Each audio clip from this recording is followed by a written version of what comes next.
Assalamualaikum warahmatullahi wabarakatuh. Perkenalkan, nama saya Neng Ati Kurnia. Izin menyampaikan berbagi praktik pembelajaran coding dan kecerdasan artifisial di SDN Palurahan 1. Ini adalah hasil dari pembelajaran atau pelatihan yang sudah dilaksanakan beberapa hari pelatihan yang kemarin, kurang lebih 3 bulan. Nah, situasi yang dialami, situasi yang pertama sebenarnya ya, belum ada yang mengetahui apa sih itu coding dan kecerdasan artifisial, termasuk saya juga ya. Jadi pada selesainya pelatihan itu, kita masih belum terlalu maksimal pahamnya. Nah, setelah implementasikan ke anak-anak, anak-anak juga dikasih tahu apa sih coding dan kecerdasan artifisial itu, mereka masih bingung. Tapi ketika mereka dikasih tahu bahwa coding dan kecerdasan artifisial itu adalah AI, langsung mereka bilang, "Oh, AI." Ya, dan sebagian dari mereka yang di murid kelas 6, kelas 5 ini sudah pernah menggunakan AI, tapi ada juga yang hanya baru tahu AI, tapi ada juga yang tidak tahu AI ya. Nah, setelah beberapa hari pelatihan, melaksanakanlah yang namanya OJT yang pertama, yaitu pembelajaran dengan menggunakan prinsip berpikir komputasional. Nah, yang pertama yaitu saya mempersiapkan RPPM, kemudian materi disampaikan kepada murid. Nah, di sini murid menunjukkan rasa ingin tahu karena topik ini kan dekat dengan kehidupan mereka. Sebagian murid juga sudah pernah mendengar istilah AI dan sudah pernah ada yang menggunakannya juga. Ada yang hanya tahu dari televisi maupun dari media sosial. Tapi mereka juga belum paham apa sih perbedaan antara KA sebagai instruksi dan KA sebagai kemampuan mesin untuk belajar dan mengambil keputusan sederhana. Nah, dari hal yang pertama ini karena mereka tahunya AI, di sini saya merubah pola pikir mereka bahwa coba ganti dengan istilah jangan AI lagi, tapi kecerdasan artifisial. Nah, setiap pembelajaran juga saya sudah sering menanamkan. Jangan sekarang sudah tidak boleh menggunakan AI lagi, tapi gunakan istilah kecerdasan artifisial. Nah, kemudian di OJT yang kedua yaitu open class, materi yang saya ambil yaitu materi mesin cerdas dan juga mesin non cerdas. Nah, OJT ketiga peer teaching, saya mengambil materi pemanfaatan kecerdasan artifisial. Nah, inilah situasinya ya yang ada di sekolah. Yang pertama, situasi yang kami alami itu sarana yang belum lengkap. Sehingga ketika pembelajaran yang menggunakan unplug harus kerjasama dengan orang tua agar murid diizinkan untuk membawa smartphone. Nah, kebetulan pertemuan pertama ini saya tidak menggunakan plug, tapi menggunakan unplug. Karena saya masih berpikir nih gimana nih caranya biar mereka mengenal yang namanya plug, uh, tapi kan harus menggunakan smartphone atau menggunakan Chromebook. Kebetulan di sekolah saya belum mendapatkan bantuan yang Chromebook ini. Jadi ya akhirnya saya bekerja sama dengan orang tua agar anak-anaknya diizinkan untuk membawa smartphone untuk mengenalkan dengan menggunakan plug pada saat pembelajaran coding dan kecerdasan artifisial. Nah, setelah pertemuan pertama itu memang tidak menggunakan plug, saya menggunakan unplug. Nanti saya unplug itu saya menggunakan LKPD yang saya cari di apa namanya di Google, kemudian saya print out yang berhubungan dengan materi yang saya kasih tahu. Nah, kemudian ada beberapa murid yang tidak diizinkan membawa smartphone. Nah, gimana sih caranya nih? Mereka tidak diizinkan kan membawa smartphone. Akhirnya agar mereka tetap mengenal plug. Akhirnya murid yang tidak membawa smartphone kebetulan hanya ada 2. Jadi mereka menggunakan handphone saya dan juga laptop saya. Kemudian yang ketiga, kondisi yang ada di sekolah itu akses internetnya kurang bagus. Memang internet itu ada, tapi karena kebetulan nih kelas 5 itu posisinya ada di atas. Nah, sedangkan modemnya itu ada di ruang guru itu di bawah dan di pinggir jalan. Jadi akses internet untuk yang ke kelas saya itu masih belum maksimal atau kurang bagus untuk situasi yang dialaminya ya. Nah, tantangan yang kami hadapi yaitu waktu yang terbatas, materi yang luas, sedangkan praktik dan latihan belum optimal. Ini tantangan buat saya sendiri ya. Saya merasa bahwa eh, apa materi yang saya terima nih belum optimal, apalagi pada pertemuan pertama atau pada OJT pertama. Nah, di sini memilih RPPM ini saya masih bingung. Nah, sampai akhirnya dipilihlah prinsip berpikir komputasional, meskipun pada kenyataannya itu kurang tepat RPPM-nya. Cuman alhamdulillah udah direvisi ya sama ibu fasilitator bahwa kalau misalnya mau mengajarkan ke anak itu tidak harus menggunakan materi itu, tapi apa sih yang pendekatan dengan anak yang ada di sekitar. Kemudian perbedaan literasi digital, sebagian ada yang cepat paham, ada juga yang perlu pendampingan lebih. Terus kemudian kendala teknis jaringan internet yang tadi saya ceritakan, jaringan internet yang kurang stabil membuat hambatan dalam praktek online atau menggunakan metode plugnya itu eh, kurang efektif atau masih apa namanya kurang pas gitu karena akses internetnya yang kurang ya. Jadi saat menggunakan plug eh, masih agak-agak loading gitu tuh. Agak susah untuk masuk ke website yang saya kirimkan ke anak-anak. Terus sarana yang belum memadai yaitu yang tadi ya, apa namanya, kita belum memiliki yang namanya Chromebook, jadi harus, kerjasama nih sama orang tua, agar ketika saya mau menggunakan metode plug itu harus izin dulu ke orang tua untuk membawa smartphone. Jadi membawa smartphone itu kan hanya untuk, keperluan pembelajaran aja. Jadi ketika akan menggunakan plug, saya meminta izin lagi nih ke orang tua agar besok ya mama-mama anak-anaknya disuruh membawa smartphone. Kemudian kesulitan pada saat mengaitkan teori dengan praktek, perlu lebih banyak contoh konkret dan pengalaman langsung. Nah, ini kayak anak-anak itu kan lebih ke AI-nya ini nih ya. Jadi saya tuh gimana caranya nih agar bisa mengaitkan teori yang sudah saya dapatkan dengan kehidupan langsung mereka agar mereka lebih paham. Nah, ini merupakan tantangan juga nih buat saya nih. Kira-kira apa nih yang mudah untuk mereka pahami yang ada di kehidupan nyata mereka. Karena sebenarnya kan KKI ini memang ada di sekitar kehidupan kita, tidak jauh dari kehidupan sehari-hari. Kemudian bahasa teknis, istilah kecerdasan buatan. Nah, istilah kecerdasan buatan ini karena anak-anak itu kan lebih mengenalnya dengan AI, ya. Jadi ini istilah-istilah, terus selain AI juga kan masih banyak istilah-istilah lain yang mereka belum terlalu paham atau sulit untuk dimengerti kayak dekomposisi, terus abstraction, terus apa namanya algoritma itu kan masih istilah-istilah asing buat mereka. Jadi gimana nih caranya agar mereka bisa paham apa namanya dengan istilah-istilah yang baru ini, makanya dengan mengaitkan dengan kehidupan mereka. Nah, pada OJT pertama ini saya menggunakan unplug yaitu dengan menggunakan LKPD dan praktek langsung menggunakan robot.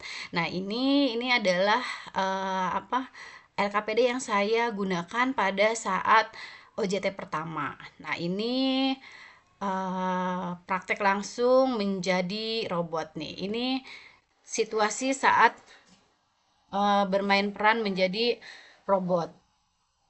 Ini masih belum menggunakan plug, tapi mereka praktek langsung dengan bermain robot navigator. Nah, ini mereka sudah mulai antusias, tapi tidak seantusias ketika mereka menggunakan plug. Karena pada kenyataannya mereka itu lebih tertarik dengan menggunakan plug.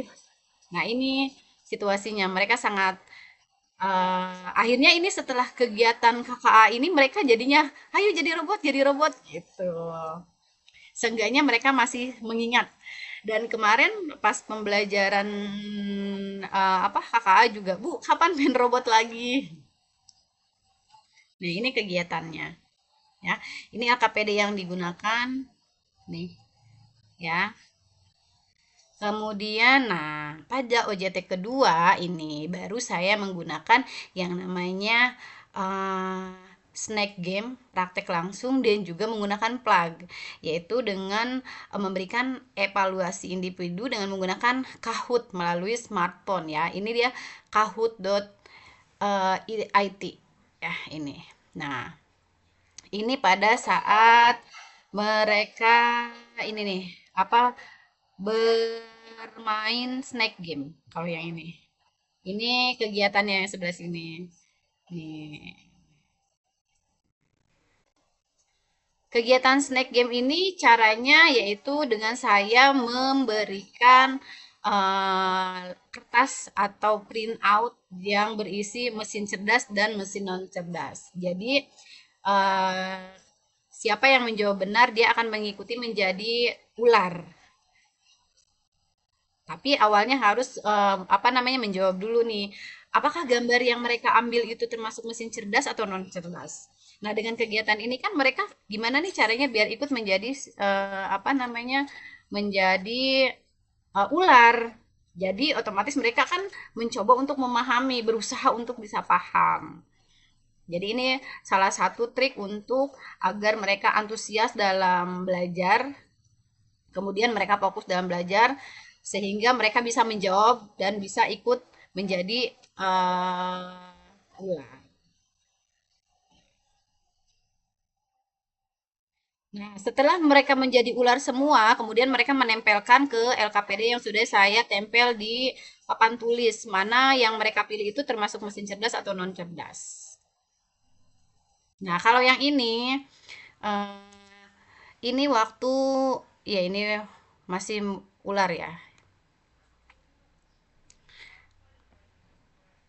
Kalau untuk yang menggunakan Kahoot ini tinggal buka aja nih. Kita membuat apa membuat dulu menggunakan kahoot.it, kemudian mereka ya kita share barcode-nya atau share di kahoot.it-nya dan apa tinggal masukin aja pinnya.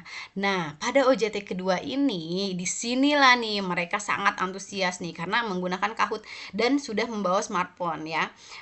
Apa namanya benda yang selalu dibawa oleh mereka setiap hari kan. Jadi mereka sangat antusias nih.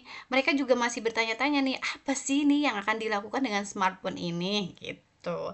Jadi nih di sini nih apa namanya karena menggunakan Kahoot ini mereka jadi lebih antusias nih. Di sini mereka terlihat sangat enjoy, apalagi kan kalau menggunakan Kahoot itu kita ditampilkan nih siapa yang jawabannya benar, siapa yang jawabannya salah, kemudian siapa yang nilainya tertinggi ya, sampai di ruangan juga jadi heboh gitu. Jadi mereka tuh lebih lebih suka dengan menggunakan Kahoot ini dan saya juga lebih tertarik lebih apa namanya memiliki motivasi yang lebih lagi untuk menggunakan metode-metode apa lagi nih agar bisa pembelajaran ini bisa mudah dipahami sama anak-anak kemudian eh, tanpa keluar dari materi. Nah, karena nih saya udah beberapa kali menggunakan plug ini karena berhasil nih membuat mereka antusias. Akhirnya kemarin pas UTS pun saya meminta izin kepada orang tua selama seminggu itu mereka membawa smartphone dan mengisi soal apa asesmen sumatif tengah semesternya itu dengan menggunakan handphone dan dengan menggunakan aplikasi-aplikasi yang sudah diajarkan oleh ibu fasilitator dan itu memang benar-benar membuat anak lebih fokus dan mereka juga ingin melihat nih karena nilainya kan langsung keluar nih jadi otomatis mereka malamnya atau kemarin-kemarin itu mereka belajar nih. Nah, dari belajar-belajar itu kan mereka nih karena kelihatan nih nilainya saya sengaja ditampilkan agar mereka menjadi antusias untuk belajar. Jadi di ASTS kemarin itu alhamdulillah nilai-nilainya pun bagus-bagus karena menggunakan beberapa plug ini yang sudah diajarkan oleh ibu-ibu Pasil. Terima kasih ibu-ibu Pasil sudah menginspirasi sehingga pelajaran UTS kemarin tidak banyak yang diremed atau diulang ya. Nah, salah satunya ini nih pembelajaran yang kemarin yang menggunakan Kahoot ini alhamdulillah berhasil dengan nilai-nilai dan pemahamannya juga memang terlihat mereka sangat paham karena mereka kan lebih antusias nih. Nih, jadi saya harus fokus nih pas pembelajaran, tidak ribut nih anak-anak karena nanti di akhir pembelajaran nih bakalan ada evaluasi dengan menggunakan plug. Nah, itu yang membuat mereka lebih termotivasi untuk fokus pada saat kita pembelajaran dan hasilnya juga alhamdulillah mereka maksimal gitu. Terbukti di ASTS kemarin juga menggunakan apa, menggunakan plug-plug ini nih yang sudah diajarkan ini, mereka mendapatkan nilainya bagus-bagus. Nah, ini kegiatan waktu menggunakan Kahoot nih. Tuh, ini dilihat di nilainya yang paling tertinggi nih. Karena memang handphone ini kan benda yang mereka damba-dambakan gitu untuk dibawa ke sekolah. Jadi mereka nih gimana apa nih lebih antusias gitu tuh kalau menggunakan plugin nih. Ini situasinya. Nah, ye katanya kan. Mereka malah heboh jadinya. Nah, ini LKPD yang saya gunakan pada saat OJT yang kedua ini. Ya, kalau yang ini di LKPD yang digunakan pada saat permainan snack game.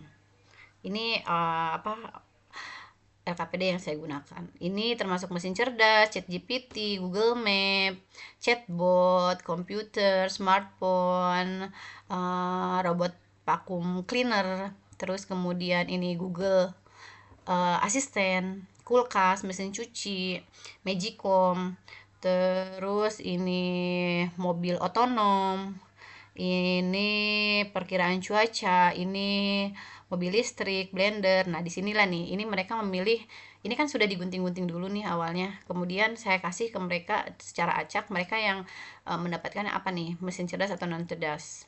Dijawab dulu, baru nanti yang bisa menjawab, baru bisa mengikuti ularnya. Ini LKPD untuk LKPD kelompok nih. Ini yang dikerjakan pada saat OJT kedua, dan ini terbukti ternyata membuat anak menjadi lebih termotivasi dan antusias dalam pembelajaran, sehingga uh, mereka tuh malah nagih, bu lagi dong bu, lagi dong bu, padahal kan pembelajarannya cuma 70 menit. Nah, kalau untuk OJT ketiga saya menggunakan langsung yang namanya Google Map dan juga menggunakan Google Translate. Yang pertama LKPD yang saya gunakan yaitu saya membagikan ini dulu nih, tiket tiket pesawat. Nah, di tiket pesawat ini kan semuanya dalam bahasa Inggris. Nah, mereka mencoba langsung mentranslate ini ke Google Translate melalui smartphone mereka. Ini kayak company name itu apa, executive class. Itu jadi mereka tahu nih. Semua mereka mengartikannya menggunakan translate. Kemudian untuk yang kedua menggunakan Google Map. Nih, ini LKPD yang digunakan. Mereka memilih tempat objek atau wisata mana nih yang ada di Pandeglang ini yang mau mereka kunjungi. Kemudian dipilih dan dimasukkan ke dalam Google Map yang ada di smartphone mereka. Nah, di situ nanti ketahuan nih jarak yang paling bagus itu apa, menggunakan apa? Apakah menggunakan motor atau menggunakan mobil atau menggunakan jalan kaki. Ini LKPD yang digunakan. Kemudian LKPD yang kedua ini di sini menggunakan Google Translate. Kayak menanyakan apa kabarmu dalam bahasa Inggris, kemudian dalam bahasa Jepang, dalam bahasa Korea. Nah, ini mereka translate langsung menggunakan Google Translate dan juga menggunakan Google Map. Nah, yang terakhir baru menggunakan Jep Quiz. Nih, yang Jep Quiz ini untuk refleksi aja. Bagaimana perasaan mereka, terus kemudian pelajaran apa yang paling menyenangkan. Ini mereka ngisinya menggunakan Jepquiz, jadi menggunakan plug lagi. Nah, ini karena sudah sering menggunakan plug, jadi mereka selalu menagih kapan menggunakan HP lagi, bu kapan bawa HP lagi, bu kapan bawa HP lagi, padahal sayanya ya harus minta izin dulu ke orang tuanya. Nah, kalau Jepquiz ini tinggal klik aja nih Jepquiz, kemudian scan barcode atau masuk ke linknya aja Jepquiz, terus masukin pinnya, langsung deh mereka berpetualang. Berasa main game tapi mengisi gitu. Sama ini juga digunakan saya waktu ASTS. Nah, refleksi. Kemudian refleksi nih, keberhasilan bagi murid-murid mampu memahami konsep berpikir komputasional, dan juga murid juga sebenarnya mampu menggunakan web-web atau cara plug yang sudah saya ajarkan. Malah mereka lebih paham deh kayaknya. Kemudian murid lebih antusias ketika diberikan contoh nyata melalui gambar atau video. Nah, dalam pembelajaran juga kan saya menggunakan apa namanya slide presentation yang digunakan melalui Canva, ya dibuat melalui Canva. Kemudian murid dapat menjelaskan alasan mengapa sebuah mesin dikategorikan mesin cerdas atau non cerdas. Terus murid lebih antusias ketika diberikan contoh nyata melalui gambar atau video. Murid juga lebih antusias ya dalam ketika dikasih soal tapi melalui plug, tidak melalui unplug lagi, tidak melalui LKPD yang di print out. Kalau keberhasilan bagi guru, yaitu guru dapat memanfaatkan prinsip berpikir komputasional, yaitu dengan dekomposisi, pengenalan pola, abstraksi, algoritmik secara bertahap. Kemudian guru dapat mengaitkan pembelajaran KKA dengan kehidupan sehari-hari murid, sehingga terasa relevan dan lebih dipahami oleh murid. Nah, pada saat kegiatan open class, yaitu OJT kedua, jadi guru itu dapat mengetahui kelemahan dan kelebihan serta apa yang harus ditingkatkan nih dalam pembelajaran berikutnya. Kemudian guru dapat meningkatkan pembelajaran dari hasil observasi yang dilakukan rekan guru. Karena kan pada open class itu kita diobservasi oleh rekan guru dari sekolah yang lain. Jadi di situ kita akan mengetahui kelemahan dan kelebihannya. Nah, disitulah nih kalau kita tahu kelemahannya kan kita bisa meningkatkan. Kalau ada kelebihannya kita lebih bisa dipertahankan. Terus kemudian melalui kegiatan pembelajaran dengan plug membuat murid antusias dan fokus menyimak pembelajaran. Kemudian tumbuhnya motivasi baru untuk mengembangkan pembelajaran berbasis plug ya. Ini meningkatkan motivasi saya juga nih. Kira-kira nanti menggunakan plug apa lagi nih agar pembelajarannya bisa lebih menyenangkan. Nah, plug ini tidak hanya saya gunakan di pembelajaran KKA, tapi saya juga lakukan di pelajaran-pelajaran yang lain biar motivasi belajar mereka juga lebih meninggi atau lebih meningkat. Ya semoga aja kedepannya sekolah saya juga bisa mendapatkan bantuan Chromebook, jadi tidak perlu meminta izin lagi kepada orang tua, gimana nih biar besok bisa menggunakan plug. Saya tidak usah izin lagi agar anak-anaknya membawa smartphone kalau bisa bisa mendapatkan bantuan. Nah, pembelajaran untuk guru. Di sini ada pembelajarannya, yaitu guru jadi perlu menambah variasi media interaktif melalui diskusi dengan kelompok belajar KKA. Kemudian perlu memperkaya media pembelajaran misalnya menggunakan permainan digital sederhana agar prinsip berpikir komputasional lebih mudah dipahami. Perlu mengatur waktu agar kegiatan praktik dan diskusi lebih seimbang. Nah, karena kalau kegiatan praktik ini kan terasa lebih cepat gitu waktunya. Bahkan kadang nih udah 60 menit nih, tinggal 10 menit lagi gitu. Jadi paling dibatasi aja gitu. Lebih pelajaran untuk gurunya yaitu agar bisa memanage waktu gitu, agar tepat waktu. Dan waktu tidak habis digunakan oleh pembelajaran KKA aja. Karena kan harus ganti pelajaran yang lain. Kemudian perlu menyiapkan evaluasi berbasis proyek kecil agar murid bisa menunjukkan pemahaman secara lebih mendalam. Sekian berbagi praktik baik dari saya, dari Neng Ati. Kurang lebihnya mohon dimaafkan. Wassalamualaikum warahmatullahi wabarakatuh.